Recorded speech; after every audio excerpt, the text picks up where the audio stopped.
সালাউদ্দিন আহমেদ বলতেছে জুলাই সনদ এর কোনো আইনি ভিত্তি নাই, এর কোনো রাজনৈতিক ভিত্তিও নাই।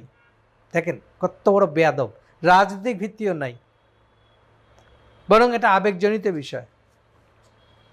আবেগজনিত বিষয়, রাজনৈতিক ভিত্তি নাই। তো তুমি সালাউদ্দিন বাংলাদেশে আসলা কোত্থেকা? কে তুমি? হ্যাঁ, নিজের বাপের জন্ম না হলে তোমার জন্ম হয়? এই আগস্ট বিপ্লব না হলে তুমি কে? দেশে ফিরতে পারতা? ওইখানেই মরে পড়ে থাকতা লটকায়। কবর হতো কিনা আমরা বলতে পারবো না।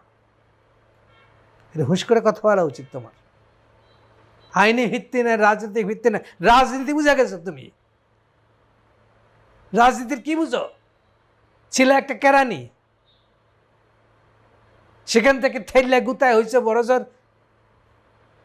একটা জয়েন্ট সেক্রেটারি, একটা অফিস সেক্রেটারি। তারপর ঠেলে গুতায় রয়্যাল এজেন্ট হিসেবে বাংলাদেশে ঢুকায় তুমি এখন হয়ে গেছো বিশাল একটা কুতুব, কনস্টিটিউশনের একটা বিশেষজ্ঞ। হ্যাঁ, এগুলো কেউ জানে না, বুঝে না। সারা জীবন তুমি ছিলে আসলে এস আলমের একটা কর্মচারী। বাংলাদেশে এসে এখন তুমি কইতেছ জুলাই সনদের কোনো আইনি ভিত্তি নাই, রাজনৈতিক ভিত্তি নাই। তোমার কি রাজনৈতিক ভিত্তি আছে?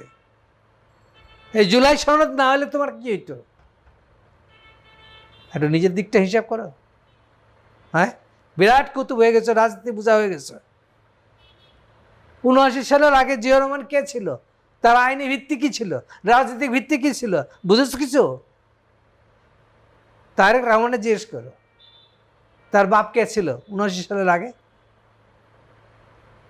ক্ষমতা তো নিচে ৭৫ সালের থেকে।